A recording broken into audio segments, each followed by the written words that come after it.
And it's always fun to be with a fellow tanker, too. I want to acknowledge the other network chiefs who is with us today. Steve Yates of Radio Free Asia. Steve, where you at? Nice to see you. And a note of appreciation, too, to the Voice of American journalist staff and to all those watching and listening. I've sat down for interviews with many of you in the far corners of the world. They have always been a joy. And speaking of which, too, I understand that this speech is being broadcast on TV, radio, on your website, social media, in more than 40 languages. Hats off to the translators. I have no idea how anyone can translate my talking into Uzbek this quickly. That guy or gal deserves a bonus. It's great to have this opportunity. I've been following the work of Voice of America for decades. And as Bob just mentioned, I started my career as an Army officer, patrolling the Iron Curtain, freedom's frontier. In the 1980s, I couldn't cross into East Germany. I was serving in a little town called Binlock. West Germans couldn't cross either. But your broadcast, Voice of America broadcast, could. Millions of men and women whose names we'll never know listen to you, often at their own peril. Their governments dealt only in lies and propaganda, but VOA's listeners wanted the truth, and that's what you gave them. VOA's very first broadcast in 1942 that Bob referred to began with the Battle Hymn of the Republic, along with this pledge, quote, "The news may be good, the news may be bad, but we'll tell you the truth." I love that. I always told my son, I told the story before when he was growing up, I said, work hard, keep your faith, and tell the truth. He mostly followed my advice, and it has served him and many of you I know well. Your mandate here at Voice of America is unambiguous: to be accurate, objective, and comprehensive, and to represent America. The mission of US AGM is to inform, engage, and connect people around the world in support of freedom and democracy. That's because expanding freedom and democracy are what America has always been about. You're the voice of American exceptionalism. You should be proud of that. The world needs VOA's clarion call for freedom. Now more than ever, I hear it wherever I go. That's what I wanted to talk about today. I tell audiences about American exceptionalism wherever and whenever I can, because it's true and because it's important. America is good and great, and everyone who truly grabs our founding understands this. Michael and Bob have made studying this history their life's work. Many of you have made it your life's mission too. That's why you work here at Voice of America. We were indeed the first nation founded on the central belief that all human beings are endowed with certain unalienable rights, and the governments are instituted to secure those God-given rights. We have always striven for a more perfect union. And goodness knows we don't always get it right. Therefore, we need both pride and humility about our past and our present. We need the truth. But it's very clear that when Americans have united around our founding values, be it in Philadelphia, at Gettysburg, at Seneca Falls, or during Martin Luther King's March on Washington, we've made good on our founding promise time and time again. Now, our adversaries try and claim otherwise. When the Chinese Communist Party attempted to exploit the tragic death of George Floyd to claim their authoritarian system was somehow superior to ours, I issued a statement which read in part, quote, "During the best of times, the People's Republic of China ruthlessly imposes communism. But amid the most difficult challenge, the United States secures freedom. There is no moral equivalence. This is a self-evident truth. It is not fake news for you to broadcast that this is the greatest nation in the history of the world and the greatest nation that civilization has ever known. Indeed, I'm not saying this to ignore our faults. Indeed, just the opposite. It is to acknowledge them. But this isn't the vice of America, focusing on everything that's wrong with our great nation. It's the voice of America. It certainly isn't the place to give authoritarian regimes in Beijing or Tehran a platform. Your mission is to promote democracy, freedom, and American values all across the world. It's a U.S. taxpayer-funded institution aimed squarely at that. Indeed, this is what sets VOA apart from MSNBC and Fox News and the like. You can give voice to the voiceless in dark corners of the world. You're the voice of American striving. You're the voice of American exceptionalism. You are indeed the tip of freedom's spear. Now look, like many government agencies after the Cold War ended, our international broadcasters, well, they lost their way. Many of you know this. And there were, I'm sure, many reasons. The Soviet Union had collapsed, the wall had come down, names like bin Laden and Zarqawi and Baghdadi weren't widely known. In fact, many wrote that history was over. We allowed security protocols to lapse, and VOA lost its commitment to its founding mission. Its broadcasts had become less about telling the truth about America and too often about demeaning America. In 2013, one of my predecessors described the Broadcasting Board of Governors as, quote, practically defunct, end of quote. Look, that's in part why Congress created the role of CEO of the USAGM on a bipartisan basis. And it is again why I'm here today. I read that some VOA employees didn't want me to speak here today. I'm sure it was only a handful. They didn't want the voice of American diplomacy to be broadcast on the Voice of America. Think about that for just a moment. Look, we're all part of institutions with duties and responsibilities higher and bigger and more important than any one of us individually. But this kind of censorial instinct is dangerous. It's morally wrong. Indeed, it's against your statutory mandate here at VOA. Censorship, wokeness, political correctness, it all points in one direction: authoritarianism cloaked as moral righteousness. Similar to what we're seeing at Twitter and Facebook and Apple and on too many university campuses today. It's not who we are. It's not who we are as Americans. And it's not what Voice of America should be. It's time that we simply put wokeism to sleep. And you can lead the way. You all know. That's why you came here. There's a new dawn here at Voice of America. The American public doesn't know this, but when Michael took office, some 1,500 employees, almost 40% of the workforce, had been improperly vetted, including many with high-level security clearances. VOA was rubber stamping J-1 visas for foreign nationals, including some from communist China. We shouldn't be doing that. We have plenty of Mandarin language speakers here in America, and we are building, growing, teaching, educating more committed patriots, some of Chinese American descent who are amazing people. The Trump administration team is working to fix these national security threats. We want to vet employees properly. We want to reorient VOA to its mission of truth and unbiased reporting. We want to depoliticize what takes place here. It's too important for the American people and for the world. Returning this organization to its charter and its charge to spread the message of freedom, democracy, and American exceptionalism. This isn't about politicizing these institutions. We're trying to take politics out. And that's a pretty good feature story for whoever wants to write it up. As Secretary of State, I'm telling you all of this because I want the best for the people here and for this organization, because you are vital to helping America shine light into the darkest places with the power that only America can muster. Governments like those in China, Iran, North Korea, they don't have the respect for the universal dignity of every human being in the way that America does. Indeed, that is what America was founded upon. Those regimes are anathema to everything that our nation stands for.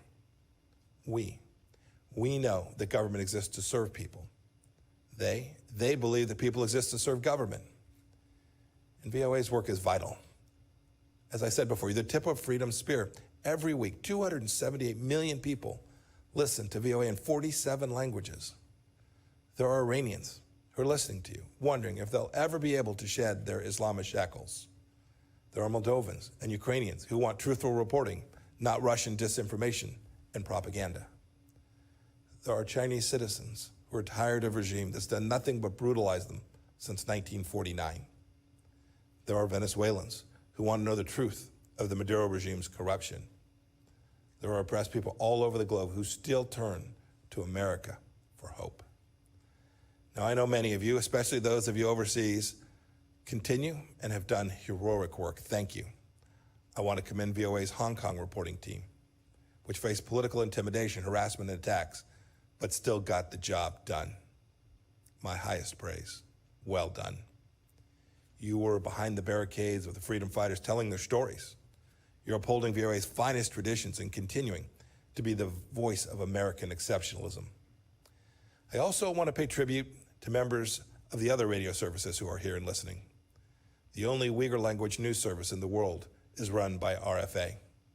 You've told everyone who will listen, indeed some who didn't want to, the truth about the CCP's atrocities against its own people in Xinjiang, the stain of the century. And you've done so despite the fact that the CCP has jailed the relatives of at least 6 RFA journalists in Xinjiang's internment camps and continues to threaten you and your families simply for doing your jobs. Your work takes courage. Please keep telling everyone who will listen what's happening in the toughest parts of the world.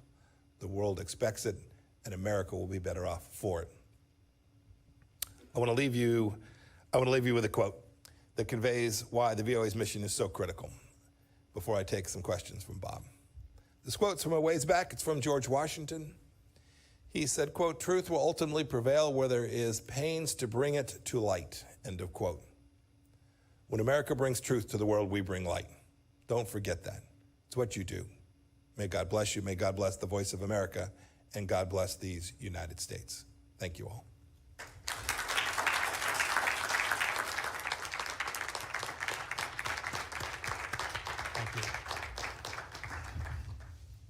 Thank you, Mr. Secretary.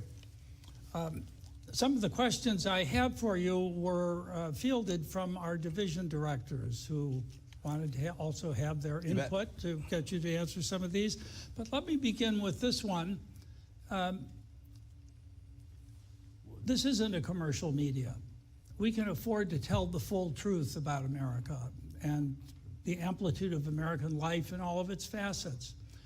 In your many travels in your recent years, what would you judge as those parts of America that are least known by foreign audiences that we need to tell them about? Yeah, you know, it's a really good question.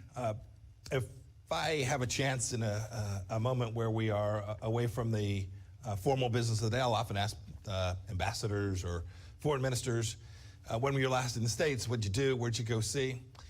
The answer is almost always, I went to New York, I went to Washington, I went to San Francisco, or I went to Los Angeles. The adventuresome may have traveled all the way to Boston. Boy, that's not representative of all of who America is. I'm from Kansas. It's a different place in so many ways. It's engaged in different businesses. Its government is different. Its people think about the world in a different way. These stories from places other than the coasts are important, and that extends to rural parts of South Carolina, to Appalachia, to folks who live up in Minnesota and along our northern border along Canada. There are so many different facets of the United States that I think if you asked people around the world, they would only know this place we are here in Washington, or maybe our financial center in New York. I hope that you all get a chance to tell those other stories. And I'd add one last piece. It's not just geographic. It's not just where it is. You could find right here in Washington dozens and dozens of different stories about different pieces of the things, the institutions that make America so unique, so special. These things that our founders called the small platoons, our civic organizations, right? How many of you are members of the PTA, trying to help your kids' school be just a little bit better? How many of you participate in a church group on Wednesday evenings where you have your chili feed or you just gather? Those are important parts of American life that have made us so unique and so special, and I want people all across the world to see those things, because those institutions form bedrock of our nation, and they can help their countries too. Thank you, Mr. Secretary. You've made some very eloquent speeches about the relationship between American founding principles and U.S. foreign policy. How would you prioritize those fundamental rights, some of which you referred to in your remarks, when you, with the limited time with foreign heads of state, want to have a clear message, you've been very forthright on freedom of religion, freedom of the press, freedom of, how do you prioritize those, or is the prioritization custom made for the country you're addressing? Bob, it certainly does vary by where you are and the situation that you find that government, and frankly, the traditions of that country. The Unalienable Rights Commission, led by Professor Marion Glendon and Peter Berkowitz at the State Department, it's a great report. It's 50 pages. I'd urge you to go read it. You'll agree with some of it, some you may not. But what it tried to do was to take this human rights project from the 20th century that has just fallen away. It lost its capacity to understand the things that were contained in our founding about how human rights are formed. It had moved away even from the Universal Declaration of Human Rights. And what I wanted to do in that was to reground American foreign policy and how we thought about human rights. And I think the report captures it pretty well. Your point about religious freedom and the capacity to speak freely, two core rights that if a nation gets it wrong, it will be less secure, it will be less prosperous, its people will be less whole. And so we've spent a lot of time talking about those issues around the world. We've made progress in certain places, other places we've not, but it's important that American leaders, not only the Secretary of State, but all of us, acknowledge those shortcomings when we speak with foreign leaders and get them headed in a better direction for their people. I'm proud of the work we've done in this regard. These principles matter. Their execution and implementation is complex because foreign policy always is. There are competing priorities. But America can never walk away from those central principles and understandings. And we know the difference between rights-respecting countries and those that aren't. And we have an obligation to call each of them precisely what they are. Now, as you well know, we're at the cusp of a change in administrations. On certain foreign policy issues, there seems to have formed a bipartisan consensus. For instance, perhaps China, on both sides of the aisle, is seen as the principal challenge to the United States today. Are there others? North Korea, Venezuela, Iran? On which of these do you expect some continuity with the new administration, and where do you perhaps see what may come as the biggest changes? Look, it's an important question. Leaders always want to understand that when you make a commitment to them that it will survive.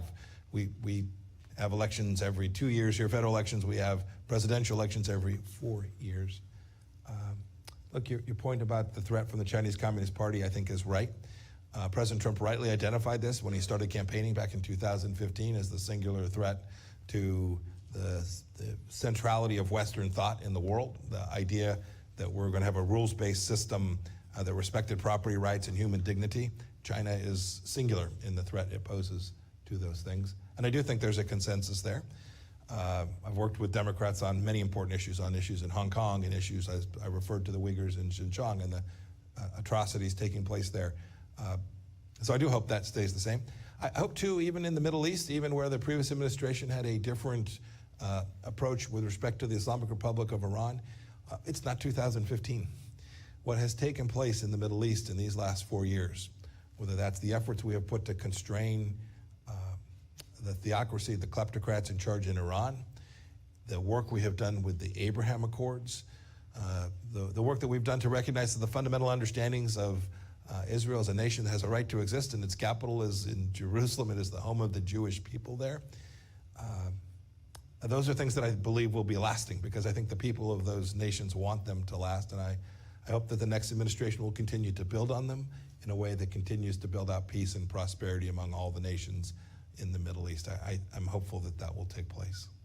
I noticed over the weekend you signed a joint declaration with 4 other foreign ministers, Australia, UK, New Zealand, regarding the recent arrests in Hong Kong.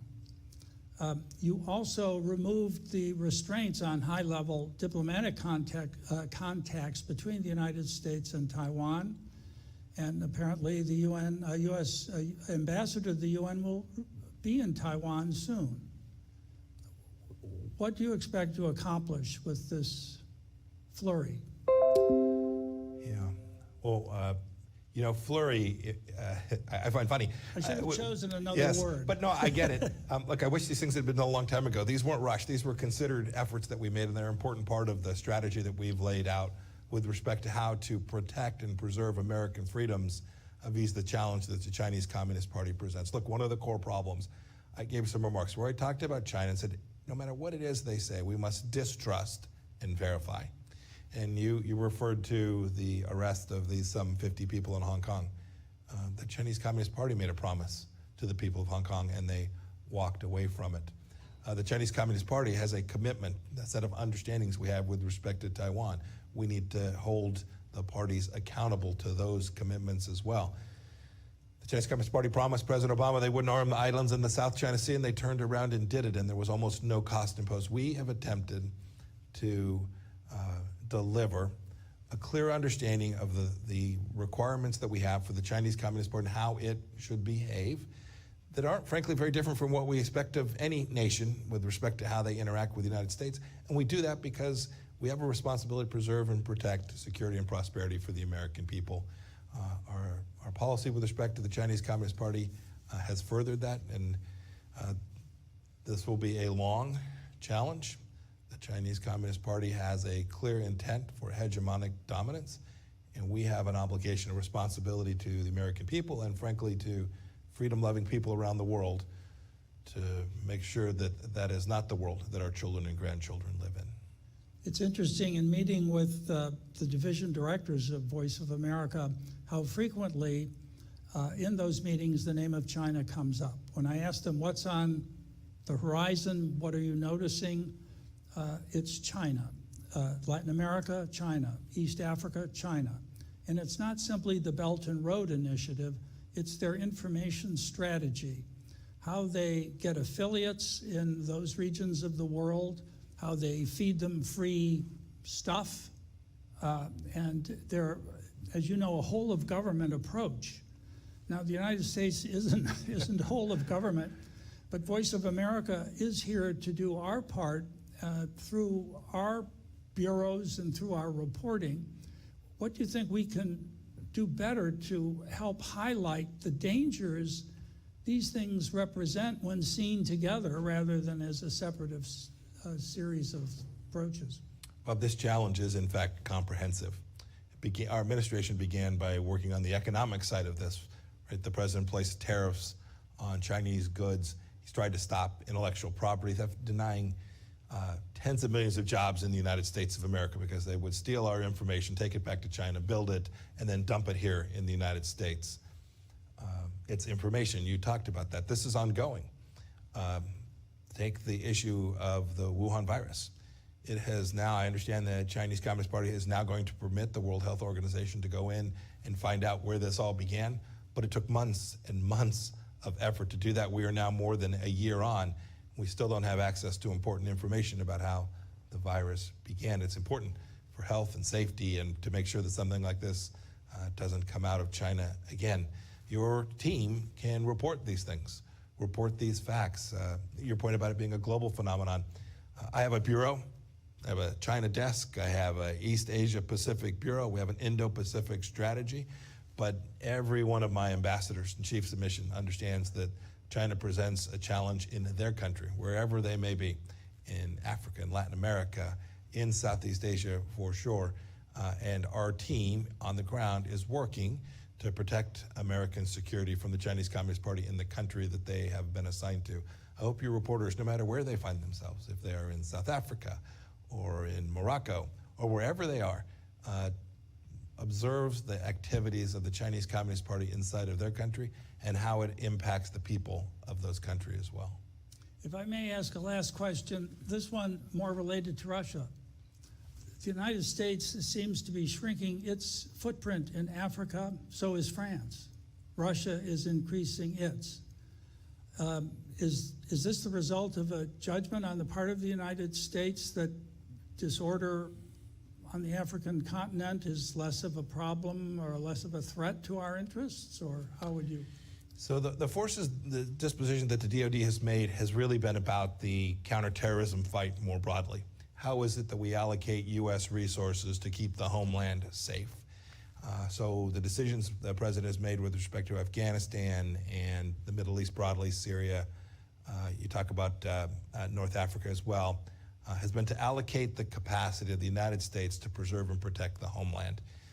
I'm always mindful, and it's easy to write about, if you just focus on troop numbers alone, if you say the United States used to have 1,000 people, now they only have 800, or they used to have 800, now they only have 400, you may well be missing America's capacity to preserve and protect itself. I was the director of the CIA. I know the other tools and capabilities that we can bring. They are unseen. They don't get reported from the podium at the Department of Defense, but the American people should know. President Trump has been unambiguous about getting it right, making sure we put fewer of our young men and women in harm's way, but never giving up the responsibility we have to ensure that terrorism, or at least the risk that a terror act takes place and hurts Americans, whether they're here in the United States or elsewhere in the world as well. Great. Mr. Secretary, I can't thank you enough for gracing us with your presence today. It was very kind of you to make the trip, and it's deeply appreciated by me and by everyone else here. Please join me in a round of applause. Thank you all very much. Thank you. Let's just say, Thank you, my friend. Thank you.